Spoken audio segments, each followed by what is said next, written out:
Cause I don't give a fuck what you say. Yeah, I'ma do shit my way. So you can go kick rocks, I'ma stack bricks up, build what I want to make. Yo, I got a lot of shit to say, so I'ma do this every day. I'll be writing things until I'm fucking buried in my grave.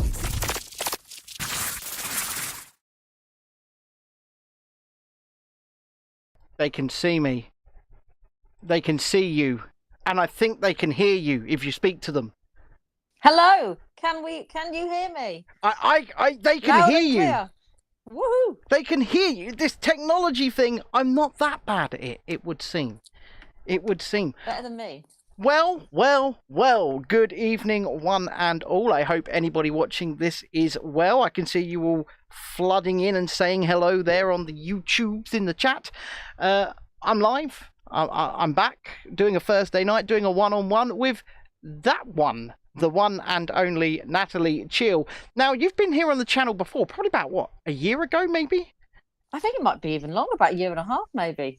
Yeah, and I mean, we spoke because obviously we had voices, shall we say, on Twitter, but you've gone on and done some other stuff since then, haven't you?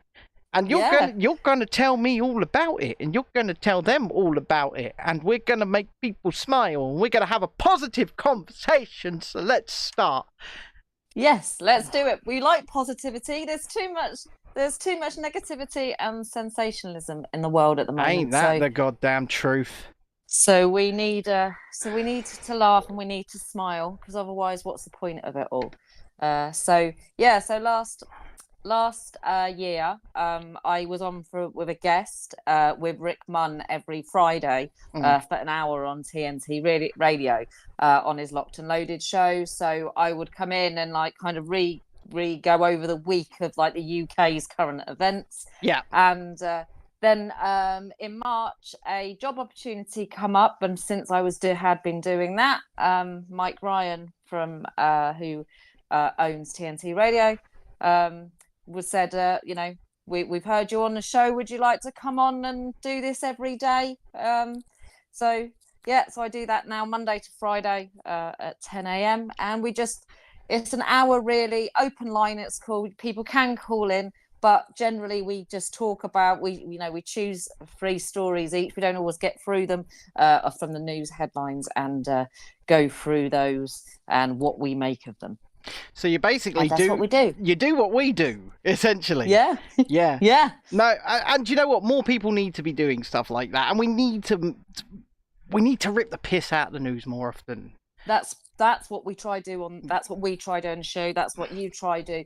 And, it's trying to get rid of that confirmation bias, look at the behavioural psychology behind the headlines. Like it's alternative media. We're trying to see through what the mainstream media are doing as well. And, John says, except you get paid for it, and we don't. Oh, God, I wish we got paid for it. but no, that will come, John. You don't need to start bringing the mood down already, man. Come on. This is why I left you in the chat tonight. It's why you're not here right now. Oh dear, no. But no, yeah, you're exactly right. God damn, it is getting tough out there. It is getting tough out there. And, me and you, we're both autistic, right? We are both autistic, and I think that makes us, and people are going to think this might be quite controversial, but I think that makes us better placed to do this than most, to be honest. Yeah, I think our brains, we're wired slightly differently. We've never really probably fit into society as other people are.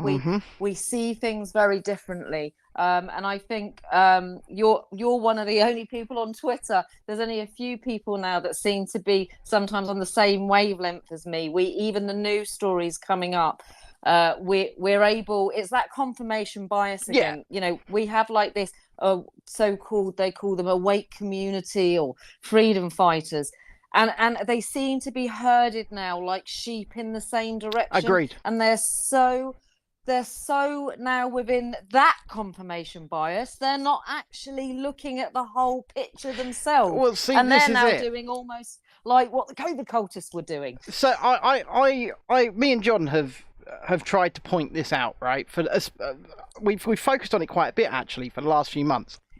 Is that people that just because they agree with you on like one or two things does not mean they have to agree with you or you have to agree with them on absolutely everything. And the problem is a lot of the people that we would, were fellow travelers with, shall I say, over the past few years have gone in a completely batshit direction on some things. And let me just say it as it is, completely batshit on some things. And we have the balls to stand here or sit here and call that out and say, just because we agreed with these people on this does not mean that they're right on absolutely everything. And it sort of speaks to the idea of echo chambers, because they've created themselves one massive echo chamber where everything has to be a psyop.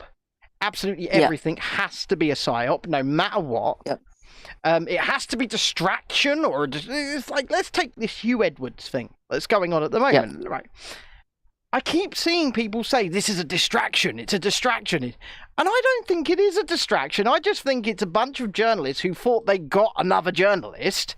And so they had a gotcha moment. I've got a slightly different view on it. Go for it. But probably different. It's different to most people's. I believe that there is a massive paedophile problem and like sexual deviant pervert type problem within the BBC and kind of other TV places. I imagine in that you're probably right. Yeah. I mean, it looks like that's the case, and we know history of that happening. And I think they're trying to cover it up and choosing to bring out a story like Schofield, choosing to bring out a story like Edwards, because they know that they can bring this story out knowing they're not going to get arrested, knowing people, they put this story out knowing people were going to be stupid enough to name names.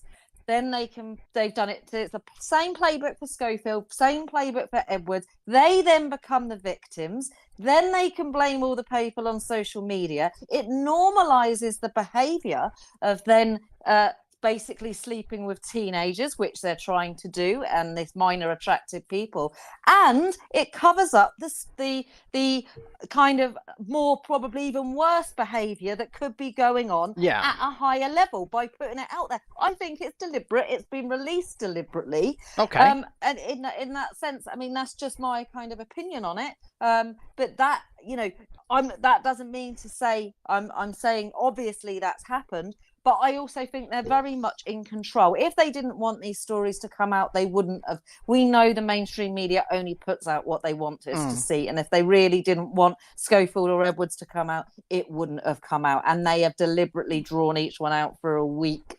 There is no coincidence in that happening. So that's just my opinion on it. Okay, but I don't think that they are being used as a distraction to let's say. I didn't say it's a distraction. No. I wouldn't say distraction. But this is what I keep seeing. This is a distraction. It's a psyop. It's making, there's something nefarious going on behind the scenes that this is distracting you from, and the only thing that I could possibly see if we really wanted to go down that road would be Boris and his WhatsApps, right? And his phone. Oh no, he's forgotten his password. Of course he bloody has. Let's face it, he hasn't forgotten his password.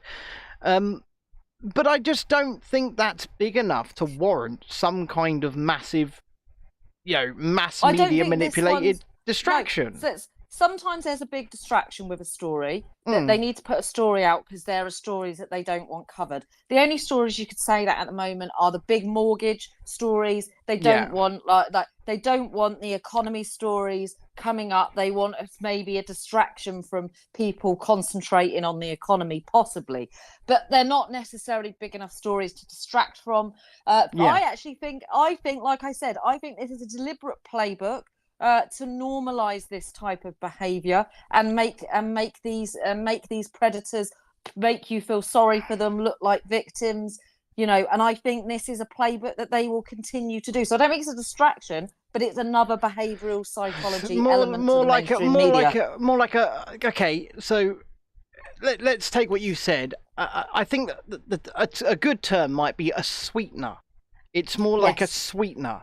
You know, Yeah. it's a palate cleanser, if you will, to say that. And you know, if nothing quote unquote illegal has happened, fine.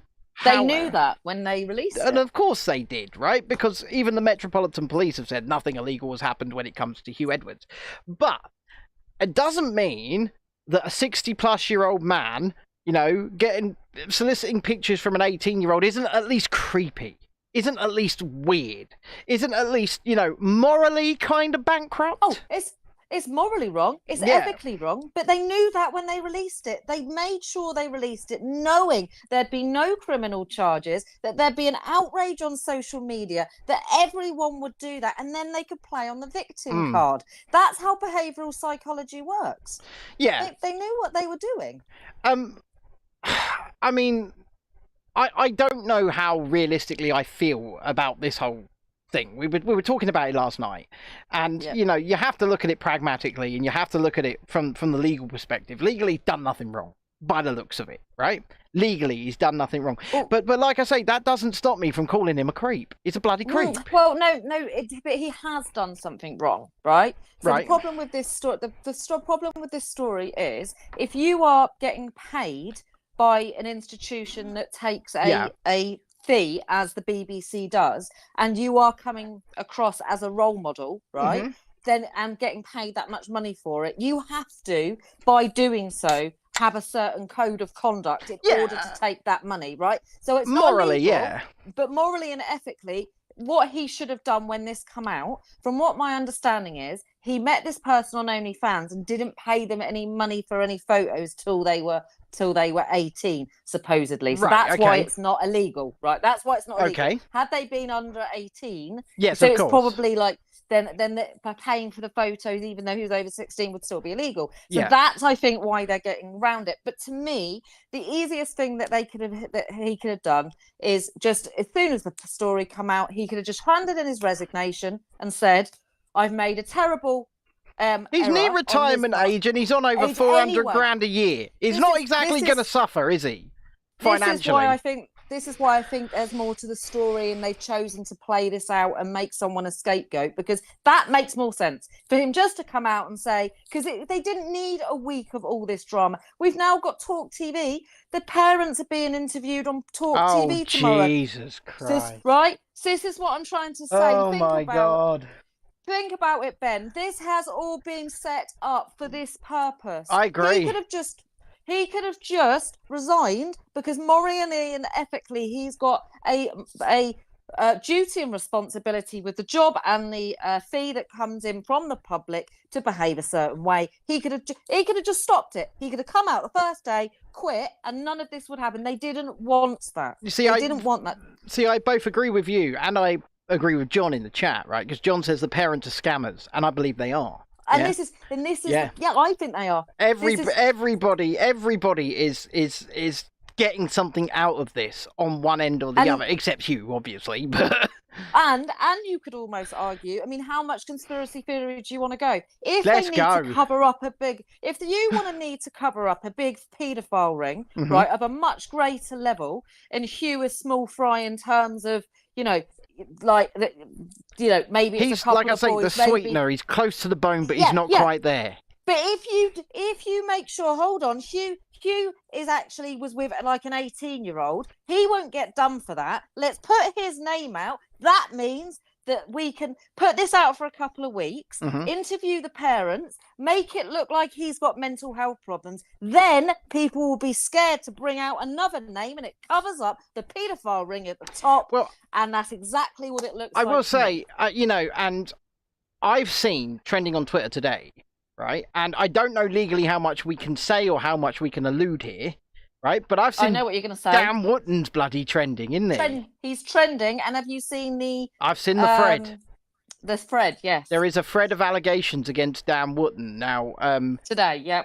I don't know. Like I say, legally speaking, I don't know how much we can say as, you know, because we are technically broadcasters. We are. Yeah, so I would say on this in terms of libel and defamation, because I was trying to say the same about people with Hugh Edwards. I will only discuss what is said there on the thread. Yeah. If you want to go read it, please go on Twitter. The thread is there for you to read. It's his ex-partner who's posted this thread, by the way. This is an ex-partner. I cannot comment on whether the accuracy of that story. Yeah. If that is accurate, the police need to be involved, I agree. and there needs to be investigations into his conduct. But I cannot say that's true, because that could be an ex-partner who's taking revenge on him. Once again, personally, true. I think there's probably some truth in what's come out. But as I keep saying to people, stop jumping to conclusions. Yeah. Just because you might not like someone or the company they work for, or you if you've got a confirmation bias, we know there are paedophiles. We know there are problems with corruption and perversion in that industry. But that doesn't mean just when one bit of information comes out, it's definitely true. And that's gonna confirm all my suspicions. And I told you I was right. You know, like, come on. You're absolutely right. Truth? You are absolutely right, because if you think about it, let's take the Hugh Edwards story, and I'm just going to quickly deconstruct a few things. Right, before it was Hugh Edwards, so we all knew who it was, but we weren't legally allowed to say it until it came out. Yeah,